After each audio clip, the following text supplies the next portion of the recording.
Welcome to the Beyond Cinema Studios here at Sundance. James, Jane, Stephanie, Jerusha. I kind of feel like you're the odd one out here because you've got Jane Austen and all these J's around you. Yeah. So it's kind of, there's a radio station in Australia called Triple J, so I highly recommend that you guys start something up. Jerusha, is it fair to say Sundance has changed your life? Oh my gosh, are you kidding me? We were like crying 10 years ago when Napoleon Dynamite came here, just weeping in the back of that first screening. Like, yes, we'll be able to eat. Thank you, God. So, yes, Sundance has changed our life. I mean, I could get that call from Trevor Groth any day. Is it weird now, like having this still be in your backyard? I love it. Are you kidding me? Why is that weird? No, I mean weird in a good way. Yeah, it is weird. That it's so close to home, but it's such this foreign object. It's so larger than life as a brand. It is weird, but convenient.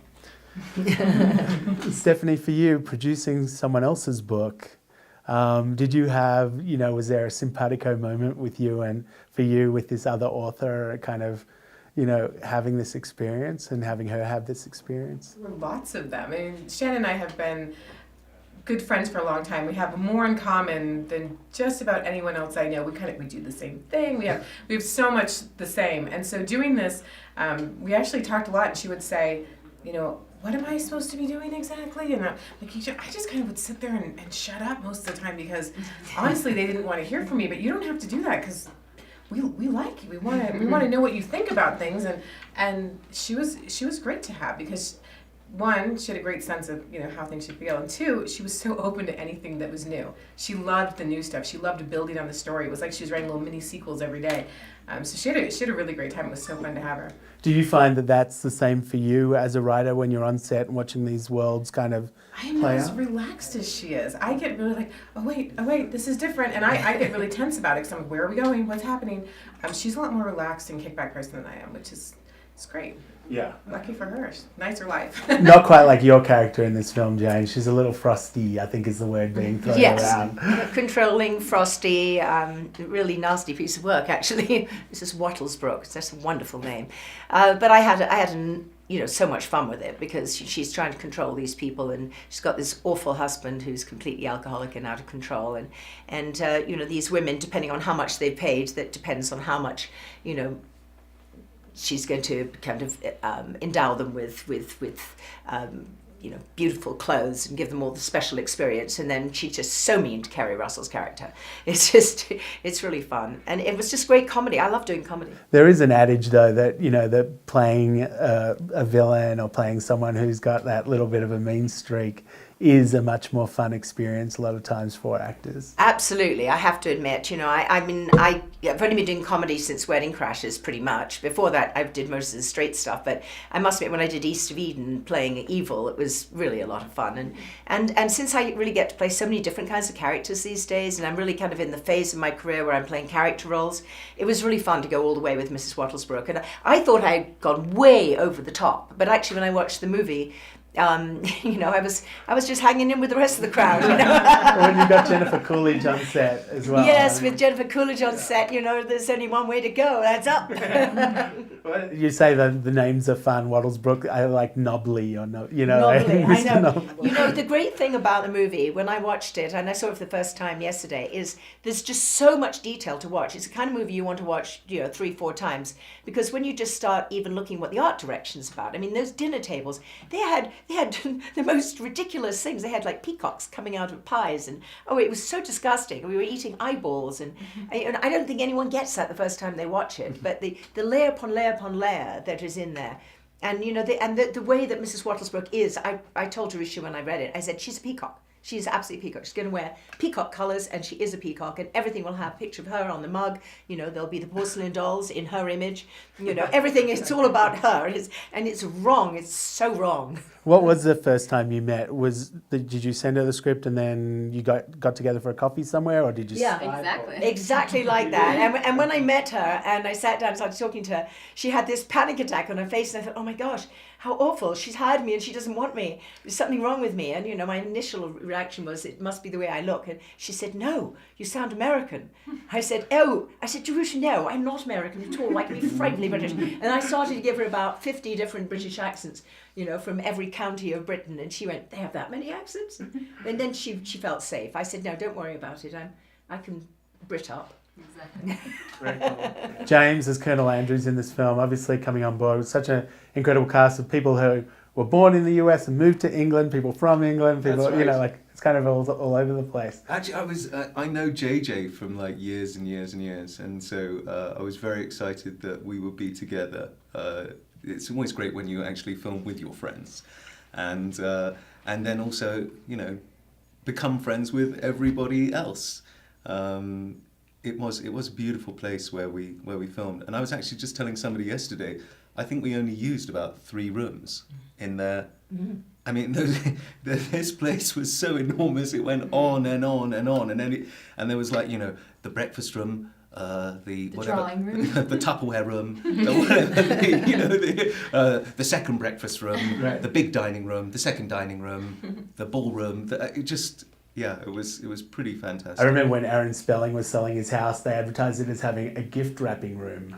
Like That's- it was so big that you I had a can't room actually. just I for can't it. get a house unless I have a gift wrapping room. It's one of the very first things that I asked the realtor. Do you have a gift wrapping Gift room? wrapping. What I appreciate is that he must give a lot of gifts. So what a nice guy, right? Yeah. Yeah. But this place, I mean, West Wycombe Park, right? West Wickham. West Wickham played Pembroke Manor in the It has a very salacious history, doesn't it? How'd you find it? I'm just our locations manager. It's kind of tricky to get a house in England to shoot in and be able to have your way with the house, because a lot of them are owned by the National Trust or have a part ownership, and so this one had a little more lenient. Well, they did kick us out all the time. Oh, yeah. The tours would come through and Yes. they'd be like, actors, go away. And if you touched a wall, someone would scream. Someone's from, there like, every second. 4 floors below. Don't touch the wall! Yes. For you guys, was that? I mean, because I know I remember reading there was this. I think it was a Screen International article or something way back when where they visited set, and they seemed to suggest that you guys had a lot of time to shoot this film. That you had a pretty relaxed schedule. Yes. Is that right? I mean, it was 39-day shoot, which I think is very lovely for a first-time director.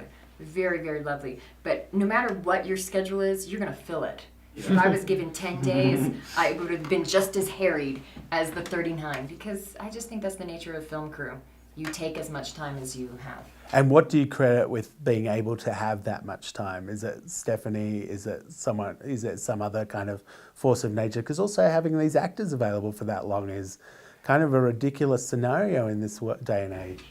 It's fantastic. We decided as we were looking at the different options for schedules, one of the aspects was that Carrie Russell was pregnant. And she's in almost every single scene in the movie. And so she was working every day, and we didn't want to overtax her because it's just cruel.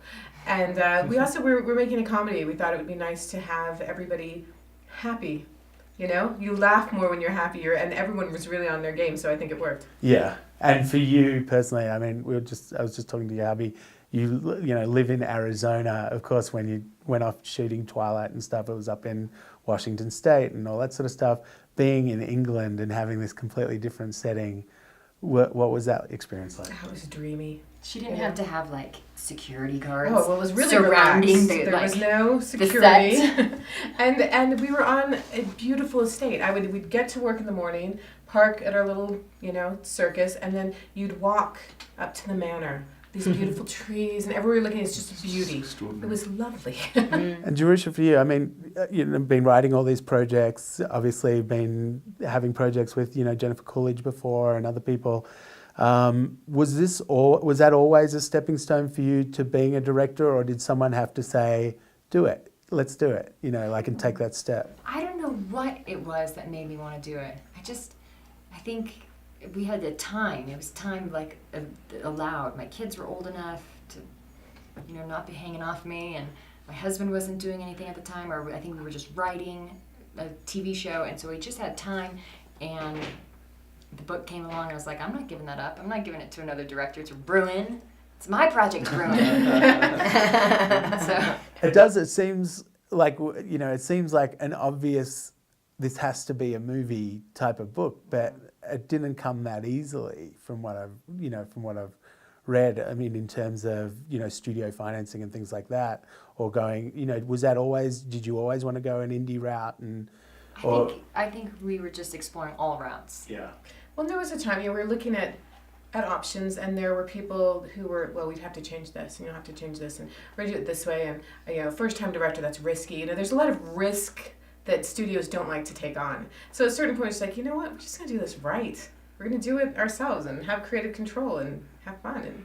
And finally, the obvious question, if you had a Jane Austen, some land that you could go to, either a sports figure, literary figure, whatever it is, whose land would you like to go to? I would go to Patrick Swayze land. God bless us. Stephanie? Well, this is the fantasy land. If Austinland was real, I would be there. It would be perfect. Very cool. Jane? I'd have to say Austinland. I mean, I went and bought a house not very far away, 5 miles from Bath, and lived there and lived fantasy for about 26 years. So, kind of been there and done it a bit. So who's next then? Who's next? Yeah. Who's next? After Jane Austen? After Jane Austen. Yeah. Gosh, you see, I always have the privilege of playing all these characters. I got to play Marie Antoinette in Versailles, so I've done that one. Did Maria Callis. I've done Wallace. I don't know, I've got to think.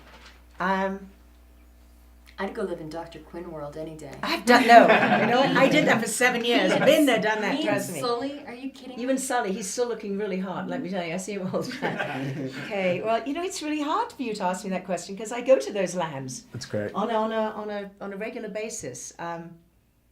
But Edwardian. I think something Edwardian. I love the Edwardian period. So I suppose that would be, Julian Fellows. I'd have to knock on his door again. Upstairs, downstairs. James? Yes.